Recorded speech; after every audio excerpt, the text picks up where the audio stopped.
कचरा हमारी ज़िंदगी का एक ऐसा सच बन चुका है जिसे हम हर दिन देखते हैं, महसूस करते हैं, लेकिन शायद नज़रअंदाज कर देते हैं। सड़कों पर बिखरा प्लास्टिक, नालियों में फंसा कचरा और बदबूदार गंदगी हमारे आसपास का हिस्सा बन चुकी है। 2 महिने झाले इथला कचरा हा उचलला गेलाच नाहीये। त्यामुळे आणि वारंवार मी खूप जणांना सांगितलं, इथे कचरा खूप पडलेला आहे, किडे पडलेत, वास येतोय, माणसाने तर राहायला सुद्धा झालं नाहीये, तरी सुद्धा कोणी इथं लक्ष देत नाही। स्वच्छ सर्वेक्षणमध्ये त्यांनी जे मत मांडलं की कल्याण डोंबिवली महापालिका एकदम गलिच्छ स्वरूपात आहे, कारण आम्ही जेव्हा फिरताना बघितलं की जागोजागी कचरे ढिगारे होते आणि ती उचलण्याची कोणती प्रक्रिया महापालिकेत होती पण ते कमी प्रमाणात होती। कल्याण डोंबिवली महापालिका ही सी क्लास कॉर्पोरेशन आहे।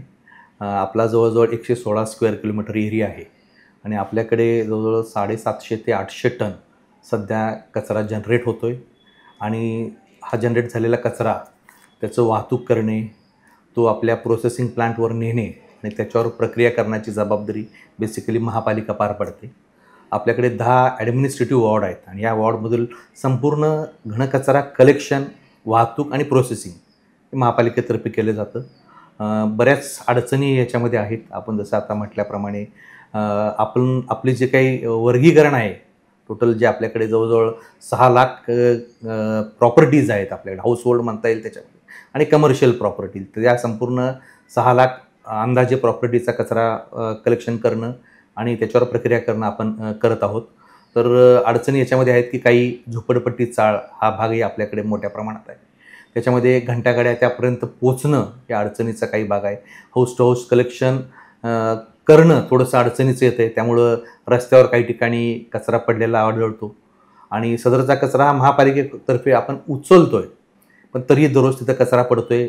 मुख्य म्हणजे जी कचऱ्याची समस्या आहे शहरामध्ये, आज जी शहराला जी कचरा समस्या जी भेडसावत आहे ती प्रचंड प्रमाणात भेडसावत आहे, कारण महापालिकेचे कर्मचारी पण त्याला पुरे पडत नाही आहे आणि शहर जी बकाल होण्यामागे जी अवस्था आहे त्याला कचरा एकमेव मुख्य कारणीभूत आहे। त्यामुळे मग आपल्या शहराचं नाव एवढं खराब होत चालले, तर आपली पण काहीतरी त्यामध्ये सामाजिक भूमिका पाहिजे। आपण जर त्या महापालिकेत राहतोय, आपण त्या महापालिकेतून उत्पन्न कमवतोय, तर आपली पण काही जबाबदारी असते की आपण काहीतरी करायला पाहिजे। कुछ लोग इस समस्या को सिर्फ देखते नहीं बल्कि उसे हल करने के लिए जी जान लगा देते हैं। कल्याण के विजय भोसले जी एक ऐसे ही शख्स है। 8 साल पहले एक सरकारी ठेकेदार के तौर पर काम करते हुए उन्होंने देखा कि कचरे में प्लास्टिक की समस्या सबसे ज़्यादा है।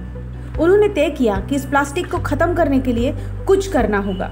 आम्ही प्रथम प्लास्टिकवरती काम करायला ठरवलं। आम्ही लोकांना असं आवाहन केलं की तुम्ही प्लास्टिकचा कचरा आमच्याकडे तुम्ही आणून द्या, आम्ही 10 रुपये किलोनी तुम्हाला पैसे देऊ। दर रविवारी 200 ते 300 किलो प्लास्टिक जमा व्हायचं।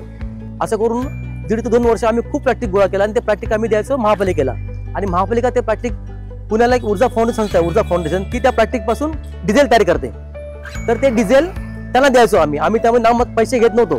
फक्त कचरा समस्या दूर व्हावी, प्लास्टिकचं प्रमाण कमी व्हावे हाच आमचा एकमेव उद्देश होता। सिर्फ इतना ही नहीं, उन्होंने प्लास्टिक बैन के लिए हाई कोर्ट में याचिका भी दायर की और माइक्रो प्लास्टिक के खिलाफ लोगों में जागरूकता लाने के लिए वर्कशॉप्स और सेशंस का आयोजन किया। उनकी इस मेहनत को महाराष्ट्र सरकार ने भी पहचाना और उन्हें 2 बड़े सम्मानों से नवाजा गया। और अब विजय भोसले जी कल्याण डोंबिवली महानगर पालिका का स्वच्छता अभियान चलता है, उस अभियान के ब्रांड एम्बेसडर के नाम से भी जाने जाते हैं। विजय भोसले साहेब आमचे चांगले मित्र आहेत, ते आम्हाला प्रत्येक घनकचऱ्यामधल्या प्रत्येक इव्हेंटसाठी त्यांची खूप मदत होते आणि NGOनी अशा प्रकारे काम करणं खरेच अभिप्रेत आहे, कारण आपलं शहर जर आपल्याला बदलायचं असेल तर भोसले साहेबांसारख्या नागरिकांची आपल्याला गरज आहे। त्यांच्या माध्यमातून बरेच आपण जनजागृतीच्या ॲक्टिव्हिटीज विशेषतः कल्याण पूर्वमध्ये आपण घेतलेल्या आहेत, नागरिकांच्या बऱ्याच बैठका घेतलेल्या आहेत। स्वच्छतेच्या ज्या काही चांगल्या सवयी असतील त्या नागरिकांपर्यंत पोहोचवण्यासाठी ते अगदी हिरिरीनं आमच्या प्रत्येक मोहिमेमध्ये सहभागी होतात। काही ठिकाणी असं आपल्याला आढळलं की कचरा तरीही पडतोय, तर त्या ठिकाणी त्यांनी छोटीशी एक बंदिस्त कचराकुंडी जी आहे ती उभी केली की जेणेकरून नागरिकांना ऑप्शन्स थोडासा उपलब्ध असावा की ज्याच्यामध्ये ते ओला आणि सुका कचरा टाकू शकतील। तर जपानमधील एक शहर होतं ओकियो, त्या शहरामध्ये हा मी बघितलेला आहे, म्हणून त्या हिशोबाने आपल्या कल्याणपुरात हा पहिला प्रयोग आम्ही केलेला आहे। एक तिसगाव समजा मुलीजवळ आहे ही कचराकुंडी आणि दुसरी आपली शाळा आहे, इथं 2 शाळा आहे, नूतन मंदिर आणि सेंट ज्यूड्स म्हणून इथं मोठ्या प्रमाणात कचरा होते, म्हणून इथं आम्ही हा प्रोजेक्ट केलेला आहे.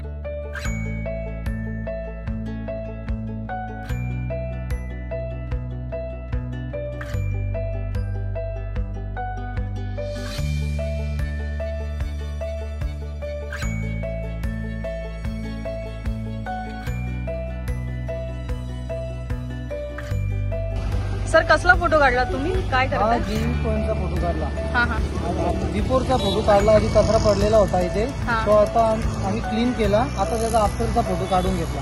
फोटो काढा. हे तुम्ही रेग्युलर करता? हा रेग्युलर करतो, दररोज सकाळी करून घेतो. आता हे कचऱ्याचे जे पॉईंट आहे, लोकांना सुविधा नसल्यामुळे हा चाल टाईप एरिया आहे पूर्ण. घंटागाडी त्या घरापण जाऊ शकत नाहीये. मग लोक काय करतात, ते कचरा रात्रीच्या वेळी कचरा घेतात आणि जिथं रस्त्यामध्ये योग्य जागा भेटत त्या टाकून देतात.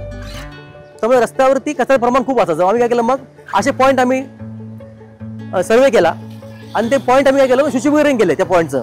तुम्ही बघाल काही ठिकाणी आम्ही हत्ती बसवले, काही ठिकाणी आम्ही हरिण बसवले, काही ठिकाणी शामृग बसवले. तुम्हाला कुठेतरी असा एक हत्ती उभा असेल किंवा एखादा उंट उभा असेल किंवा एखादा शामृग उभा असेल किंवा मोर उभा असेल, तर हे करण्याचा मागचा उद्देश त्यांचा तोच होता की लोक तिथं कचरा टाकू नये. तर या शहरामध्ये अनेक संस्था, सामाजिक संस्था आहेत, अनेक बचत गट आहेत, अनेक मंडळ आहेत. यांच्या माध्यमातून देखील जर आपण अशा पद्धतीने जर काम केलं तर कल्याण डोंबिवली महानगरपालिकेमध्ये जे आज रस्त्यावर असणारी कचरा किंवा अशी जी समस्या आपल्याला दिसते ती हे जर सगळ्या संस्थांनी जर पुढाकार घेतला, म्हणजे लोकांनी त्याच्यामध्ये जर उत्स्फूर्तपणे सहभाग घेतला, तर ह्या कल्याण पूर्व किंवा कल्याण डोंबिवली महानगरपालिकेमध्ये ह्या क्षेत्रामध्ये चांगले असं आपल्याला स्वच्छता दिसेल. स्वच्छ भारत अभियान याचा गाभाच हा आहे की लोक चळवळ स्वच्छतेसाठी निर्माण झाली पाहिजे आणि मला वाटतं की त्या दिशेने आपण वाटचाल करत आहोत. आता की नागरिक असतील, त्याचबरोबर विविध NGO असतील, त्याचबरोबर काही संघटना आहेत, व्यापारी असोसिएशन आहेत, त्या सगळ्यांना एकत्रित घेऊन आपण आपलं कल्याण डोंबिवली शहर स्वच्छ, सुंदर आणि कचरावित करण्यासाठी नक्कीच प्रयत्न करीत आहोत. सगळ्यांनी विचार केला की नाही महापालिका करल, देश करल, सरकार करल, असं नाही ना. तर लोकांनी प्रेरणा कोणापासून घ्यायला पाहिजे.